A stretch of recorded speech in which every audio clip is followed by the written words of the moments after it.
Hello mga boss, welcome na naman sa ating channel. Magandang araw po uli sa inyo. Ito na naman si Kuya para magbahagi na naman ng magandang kaalaman. Ang pag-uusapan po natin sa bidyong ito ay napaka-importante po sa mga manggagawa sa construction. Ang mga nakasanayan pong maling ginagawa sa construction, yan po yung pag-uusapan natin sa video natin ito. Ang purpose po natin sa video natin ito ay hindi po para tumuligsa sa mga trabahador. Ang purpose po natin sa video natin ito ay para kahit paano mabawasan po yung mga mangilan-ngilan na gumagawa sa mga kamalian sa construction na ito. Para safe po yung gusali na ginagawa natin. Kaya sana po panoorin nyo magmula sa umpisa hanggang sa dulo. May matututunan po tayo sa video natin ito.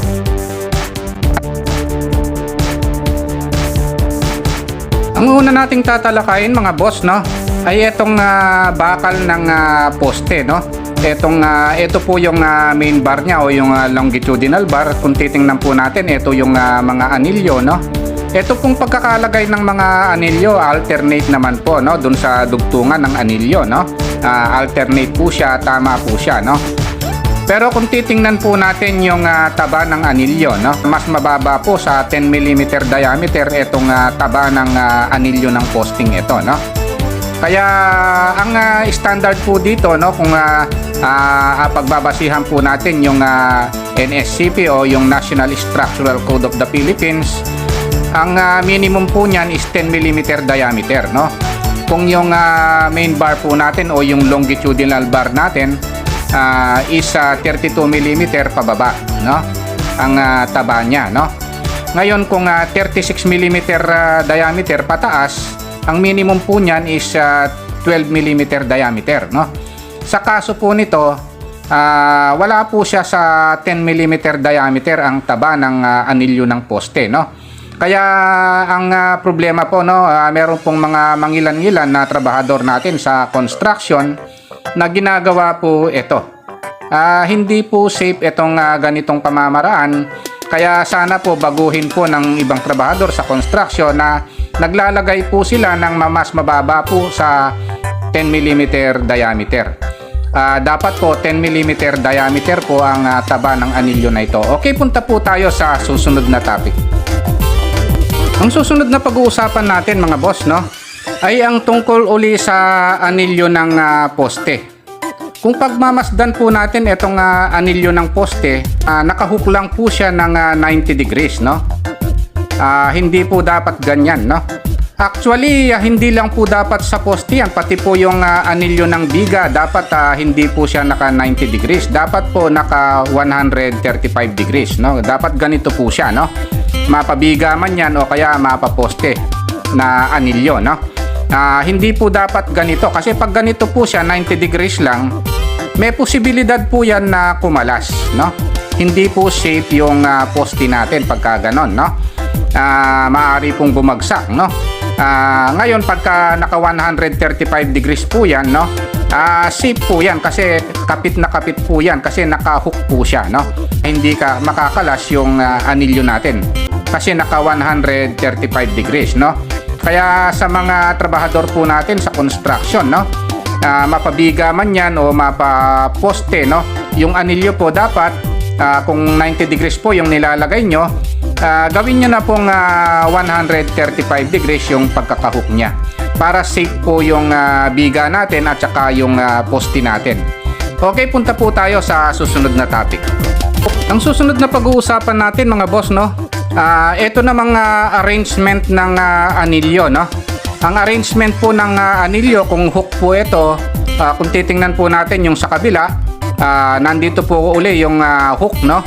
Pagkatapos nandito naman po sa kabila yung hook, tapos sa kabila naman po yung hook, no. Hindi po dapat ganito, no. Isang alignment lang po yung mga hook kayo, no. Kung titingnan po natin itong video, no, kung napapansin nyo, may mga mangilan-ngilan po na gumagawa na trabahador po natin sa construction, naka-align din po siya, ayan, no. Naka-align po siya, ayan, no. Ganito po ang nangyari, ginawa, no. Kung titingnan po natin, ayun, no. 90 degrees na nga po, tapos naka-align pa po, which is mali po yan, no? Kaya kung meron pong mangilan-ngilan na gumagawa niyan sa construction, dapat po iwasan natin. Kahit nasa biga po, no, sa anilyo ng biga, dapat po naka-alternate pong ganyan, no? Ayan po yung tama at ito po yung mali, no? Kaya ito pong nandito, kung titingnan po natin, no, mali po siya, no? Ganito po ang ginawa niya. Kaya may mga mangilan-ngilan po kung ginagawa nyo ito, no? Naka-align po siyang ganyan, mapabiga man yan o mapaposte. Wag na po natin gawin na gayahin na po natin itong nakikita natin ito, alternate po siya. Okay, punta po tayo sa susunod na topic. Bago po pala tayo pumunta mga boss, no, sa next topic, sana po pakipindot lang yung like, subscribe, tsaka notification bell. At shoutout na rin po pala, no, sa successful reunion ng mga kamag-anak namin, no, nung May 28, no, ng Valencia and Gamboa family reunion, no. Shoutout na rin po sa mga Montilla family, Musngi family, Kiembao family, Santos family, dalawa pong Santos family ron, Valencia family at saka Gamboa family. Shoutout po sa inyong lahat. Sana po yung mga hindi naka-attend na maka-attend po sa susunod na reunion. Maraming salamat po.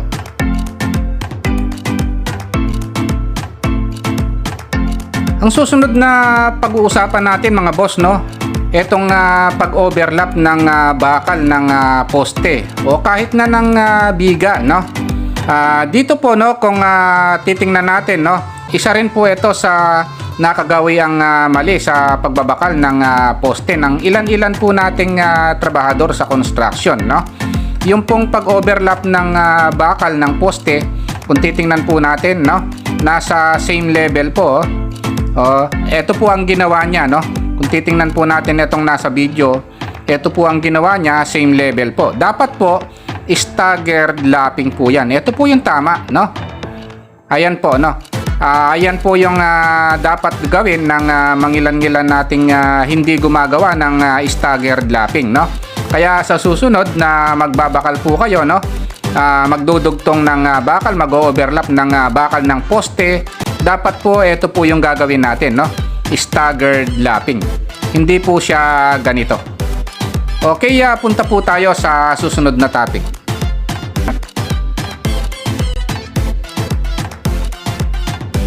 Ang susunod na pag-uusapan natin na nakagawi ang mali, no, na ginagawa sa construction ng mangilan-ngilan nating trabahador, no. Ito pong lugar kung saan nag-overlap ng bakal ng poste, no. Kung napapansin po natin sa may medyo baba po nakalagay yung pag-overlap o pag-splice ng bakal ng poste, no, ng main bar, no. Dapat po ang tama, ito po siya sa may bandang gitna po ng poste. Ayan po yung splice zone, no, sa may gitna po. Hindi po dito sa medyo maibaba, no, na ginagawa ng mangilan-ngilan nating trabahador sa construction. Sana po sa susunod ito na po yung sundan natin, which is yung tama po ito, no. Okay, punta po tayo sa susunod na topic. Ang susunod na pag-uusapan natin mga boss, no, etong tungkol naman kung alin ang mauna, tungkol dito sa poste at saka dito sa pader na hollow block, no. May mga mangilan-ngilan po na trabahador natin sa construction, no. Kahit na medyo mataas na po yung bahay o gusali na ginagawa, inuuna pa rin po yung pader na hollow block kaysa dun sa poste. Ito pong gawain na ito, sana po baguhin na po natin. Kung alin po yung tama, yun po yung sundan natin, no. Kasi po yung tibay ng poste niyan hindi po makukuha yung 100% na tibay ng poste, no. May mangilan-ngilan po na trabahador natin sa construction na gumagawa pa rin yan, no. Ang sundan po natin na ito pong ginagawa ni engineer, no, na inuuna yung pundasyon, poste, biga, slab bago maglagay po ng asintada o yung hollow block na pader, no.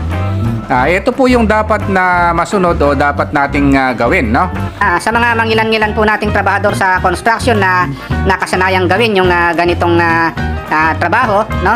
Sana po baguhin na po natin para po sure na matibay po yung ginagawa nating bahay. At sana panoorin nyo po yung isang video ko tungkol sa alin ang mauna, yung poste o yung pader na hollow block. Okay, ganun lang po, no? Kung nagustuhan nyo itong video, sana po pakipindot lang yung like, subscribe, tsaka notification bell. Thank you very much and God bless po sa inyong lahat.